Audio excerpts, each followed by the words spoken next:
గజం భూమి 26,000 రూపాయలతో 200 గజాల భూమి కేవలం 55 లక్షలు మాత్రమే. బెంగళూరు హైవేకి 2 నిమిషాల దూరంలో.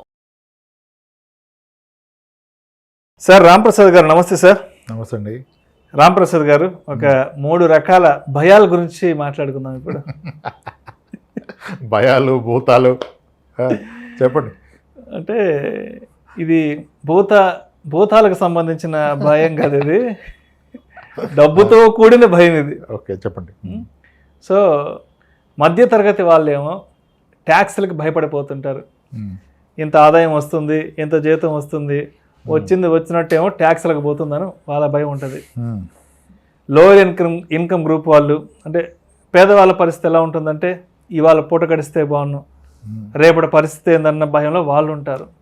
అయితే ఈ 2 భయాలు కాకుండా ఈ కోటీశ్వరులు ధనవంతులు వాళ్ళు దేనికి భయపడుతుంటారు, అసలు వాళ్ళ భయాలు దేని మీదకి వెళ్తుంటాయి? వాళ్ళు అసలు దేనికి భయపడాలో దానికి భయపడతారు, వీళ్ళిద్దరు దేనికి భయపడకూడదు దానికి భయపడతారు. ఓకే. కోటీశ్వర్లు భయపడేది any ultra rich person. Ultra rich అంటే ఆడు ఒక క్లారిటీ వస్తుంది. ఆ క్లారిటీ ఏంటంటే నాకున్న మనీ నన్ను అవుట్లూ చేస్తుంది. ఐ కాంట్ అవుట్లూ యువర్ మనీ. అంటే నేను పోయే లోపల డబ్బు ఖర్చు పెట్టాలని క్లారిటీ వచ్చేది కొంతమందికి.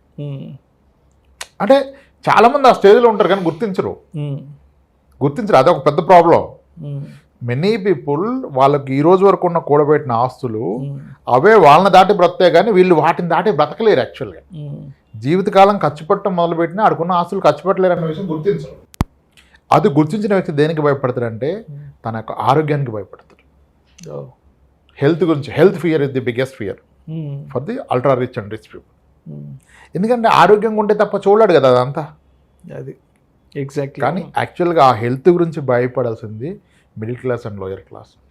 వీళ్ళు అప్గ్రేడ్ అవ్వాలి కదా ఆ క్లాస్కి. అవ్వాలంటే మేజర్ రోల్ పోషించేది వీళ్ళ హెల్తే. హెల్త్ ఇది బిగ్గెస్ట్ వెల్త్. నేను చెప్తా ప్రతి క్లయింట్కి, నెట్వర్క్ చెప్పాక 4 crores 6 crores వస్తుంది కదా, ఈ పక్కన 0 పెట్టినా 60 crore 40 crore అయినా హెల్త్ లేకపోతే ఇట్ ఇస్ నథింగ్. అంతే కదా. హెల్త్ ఇది బిగ్గెస్ట్ వెల్త్. 100 కోట్ల ఆస్తుండి కూడా మంచాన పడి ఉంటే ఆ హెల్త్ని కాపాడుకోవాలి. They spend lot of money, rich people on their health. ఈ middle class and lower class వాళ్ళకి మనం చెప్తే, అంటే మనం కూడా మిడిల్ క్లాస్, వీళ్ళని సపరేట్ చేయట్లేదు, మనం మిడిల్ క్లాస్కి చెప్తే మనం కూడా మిడిల్ క్లాస్, మనమేమి మనం అంటాము హెల్తే కదా లైట్ తీసుకుంటాం. ఆ హెల్త్ పోతే ఇంకేం చేయలేం. వాళ్ళు ఏమో అన్ని కోట్లు సంపాదించాక హెల్త్ మీద ఫోకస్ చేస్తారు, మనం హెల్త్ మీద ఫోకస్ చేయం, హెల్త్ ఇన్సూరెన్స్కి డబ్బులు పెట్టం. యాక్చువల్గా పెట్టే స్థామత మన దగ్గర ఉండదు. రీసెంట్గా one of the top most celebrity, he's touching 65, health insurance కావాలని మన దగ్గరికి ఏదో సమూహం అప్రోచ్ అయ్యారు. అయితే 3 crores ఇద్దామంటే లేదు, నాకు ఒక 6 to 10 crore కావాలంటే, లేదు సార్ ఇవ్వలేమంటే, లేదు సరిపోదు కదా, నాకు గ్లోబల్ కవర్ కావాలి, 3 crores 6 crores సరిపోదు. మా కజిన్కి ఫుడ్ పాయిజన్ అయితే 80 లక్షలు అయింది మొన్న బిల్లు. లక్కీ ట్రావెల్ ఇన్సూరెన్స్లో అక్కడ కవర్ అయిపోయింది. యుఎస్లో ఫుడ్ పాయిజన్ అయితే 80 లక్షలు అయిందంటే వాళ్ళ కజిన్ ట్రావెల్ చేస్తే ట్రావెల్ ఇన్సూరెన్స్లో కవర్ అయిపోయింది, వచ్చేసింది హ్యాపీగా, సంతకం పెట్టి బయటకు వచ్చేసింది. సో నాకు అది చూసాక అర్థమైంది 3 కోట్లు కాదు కదా 6 కోట్లు కావాలి. ఇండస్ట్రీలో ఆఫర్ చేయట్లేదు, అందరూ ఆఫర్ చేయట్లేదు, కొందరు చేస్తున్నారు. ఇంకా అంతకంటే లేదు, 6 crores మించి లేదు, నాకు కావాలంటాడు ఆయన. అంటే ఆయన ఫియర్ ఏంటి అర్థమైంది మీకు? ఆ ఫియర్ ఉండాల్సింది ఎవరికి? వాళ్ళకు ఉండదు. ఎవరికి ఉండకూడదు వాళ్ళకు ఉంటుంది. తెలివితేటలన్నీ పాలసీ తీసుకునే దగ్గర వాడతారు వీళ్ళు, హెల్త్ ఇన్సూరెన్స్ దగ్గర పాలసీ వారిలో కొట్టి ఎవడు 1000 రూపాయలు తక్కువ ఇస్తున్నాడు అంటారు. కానీ ఎక్కడ క్లెయిమ్ సరిగా వస్తుంది, ఎక్కడ సబ్లిమిట్స్ లేవు, ఎక్కడ నాన్ మెడికల్ ఎక్స్పెన్సెస్ కవర్ అవుతాయి, ఎక్కడ ప్రాపర్ ప్రివెంటివ్ హెల్త్ చెకప్ వస్తుంది, ఇవి చూడరు. అది కాబట్టి డిఫరెన్స్ ఏంటంటే, ఎస్ బిగ్గెస్ట్ ఫియర్ ఎవరికైనా ఉండాల్సింది హెల్త్. కానీ అది మీరు అన్నట్టుగా రిచ్ పీపుల్లోనే ఉంది, కింద వాళ్ళు ఆ ఫియర్ లేదు, ఆ ఫియర్ ఉండదు. That's the. అంటే మీ లైఫ్లో బిగ్గెస్ట్ ఎనిమీ ఎవడంటే నేను హెల్త్ అని చెప్తే ఎవరికైనా. ఒకడు కొడితే లెగ్స్ కొట్టచ్చు, ఒకడు కొడితే ఎంత బలహీనైనా లెగొచ్చు, లెగ్స్ ఒక దెబ్బ వేసే ప్రయత్నం అన్నా చేయొచ్చు. కానీ హెల్త్ కొడితే ఎవరు లేస్తాడు సార్?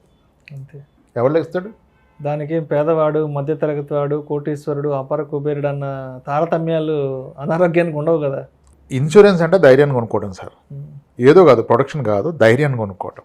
కోవిడ్ టైంలో I still remember one of my client come friend, close ఫ్రెండే, ఆడు ఫోన్ చేసి ఒక హాస్పిటల్లో ఉండి రెమెడీస్వేర్ ఎక్కింది, వాయిస్ అంతా చేంజ్ అయిపోయింది. నన్ను అడిగిన ప్రశ్న ఏంటంటే, అరే రామ్ మనది టర్మ్ ఇన్సూరెన్స్ ఇన్ఫోర్సే ఉంది కదరా, నాకు ఏమన్నా అయితే వస్తుంది కదరా అన్నాడు. అంటే వాడు భయం ఎక్కడి దాకా వెళ్ళిపోయింది చూసారా. నాకేమన్నా అయితే నేను ఫ్యామిలీకి ఏం చేశానన్న ఆలోచన వచ్చింది బెడ్ మీద ఉన్నప్పుడు. అప్పుడే కదా అన్నీ గుర్తొస్తాయి. అప్పుడు భయపడితే మనిషి పోతాడు. అప్పుడు ధైర్యం ఇచ్చేది ఏది, నీకున్న ఇన్సూరెన్స్ కదా. హెల్త్ ఇన్సూరెన్స్, టర్మ్ ఇన్సూరెన్స్ చెప్తాం కానీ అది ఉంటే భయపడాల్సిన అవసరం లేదు. అది ఉన్న హెల్త్ కాపాడుకోవాలి. ఒకవేళ పొరపాటున ప్రాబ్లం వస్తే అది అట్లీస్ట్ ఇప్పటిదాకా మీరు కూడబెట్టుకున్న ఆస్తుల్ని ప్రొటెక్ట్ చేస్తుంది. సో అందరికీ ఉండాల్సిన భయం హెల్త్, అది కొంతమందికి లేకపోవటం బాధాకరం.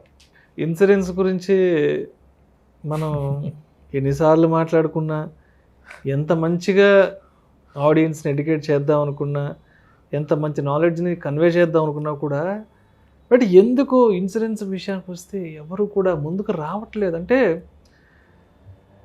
ఈ వీకెండ్ ఏ సినిమా వస్తుంది, ఏ హాల్కి వెళ్ళి సినిమా చూడాలి, ఎంత పెట్టి కొనాలి అన్న దాంట్లో ఉన్న ఇంట్రెస్ట్, నా కుటుంబానికి నేను ఒక రక్షణ కల్పించాలి, నా కుటుంబానికి నేను భరోసాగా ఉండాలి అంటే ఏ ఇన్సూరెన్స్ తీసుకోవాలి, ఎంత ఇన్సూరెన్స్ తీసుకోవాలి అనే విషయం ఎవరు ఆలోచించట్లేదు. ఒక కొత్త సినిమా వస్తే తెల్లవారుజామున 3 గంటలకో 4 గంటలకో థియేటర్ కాడికి వెళ్ళిపోయేసి 2000, 3000, 5000, 10,000 పెట్టి టికెట్ కొనే సినిమా చూస్తున్నారు. కానీ అరే నా భార్య పిల్లలు నన్ను నమ్ముకుని ఉన్నారు, అమ్మా నాన్న నా కోసం జీవించి ఉన్నారు, నేనే వాళ్ళ జీవితం. రేపు ఏదన్నా అయితే, అంటే రేపు నాకేదన్నా అయితే ఏంటి నా తదనంతరం నేను నా కుటుంబానికి ఏమవ్వగలను, నా భార్య పిల్లల్ని రోడ్డుని పడకుండా ఉండాలి అంటే నేనేం చేయగలను అన్న విషయం ఎవరు ఆలోచించట్లేదు తెలుసా. ఎవరు స్పేర్ చేయట్లేదు. అదేంటో అర్థం కాదు. రోడ్డు మీద ఒక్కొక్కడు రోడ్డు ఖాళీగా ఉంటే 80, 90, 100 స్పీడ్ మీద వెళ్ళిపోతున్నాడు. ఆ స్పీడ్ మీద పోతూ ఏ లారీ కింద బస్సు కింద పడితే నాకు ఏదన్నా అయిద్దన్న భయం కూడా ఎవరికి ఉండట్లేదు సార్. ఇప్పుడు పోనండి సార్, చెప్పగా వినకపోతే చెడిపోతే చూడాలన్నారు, అంతే ఉండాలి. ఇప్పుడు బాధ్యత తీసుకొని మనం ఎంత క్యాన్వాస్ చేస్తే ఏమవుతుంది. So at least I'm happy. కొన్ని మెసేజ్లు వచ్చినాయి గత 2 yearsలో. మీ వీడియో చూసాకే నేను నాకున్న 5 లక్షల పాలసీని 50 లక్షలు చేశాను, 20 చేశాను, మా వైఫ్కి 18 లక్షలు, 17,80,000 బిల్ అయిందని ఒక ఆయన పెట్టాడు మెసేజ్. హ్యాపీ. ఎక్కడైనా తీసుకోండి. ఆ ఇన్సూరెన్స్ ఉండటం ఒక ఎత్తు అయితే, సరిపడా ఇన్సూరెన్స్ ఉండటం ఒక ఎత్తు అని చెప్పాం. అడిక్వేట్ ఇన్సూరెన్స్ చెప్పాం. సో ఎక్కడైనా తీసుకోండి, ఎక్కువ తీసుకోండి, సరిపడా తీసుకోండి. మీరు తీసుకున్న ఇన్సూరెన్స్ ఈ రోజు కాదు, మీ భవిష్యత్తులో కాస్ట్ పెరుగుతుంది. ఈలోపు ఆరోగ్యపరమైన సమస్యలు తలెత్తితే ఇన్సూరెన్స్ రాదు, ఉన్నదాన్ని పెంచరు. చాలాసార్లు చెప్పాను. ఫుడ్ పాయిజన్కి 80 లక్షలు అంట. ఫారెన్లో అండి, ఇక్కడ కాదు. ఫారెన్ సరే. ట్రావెల్ పాలసీలో చాలా మంది company group health insurance, wife and husband, father mother ఉంటారు.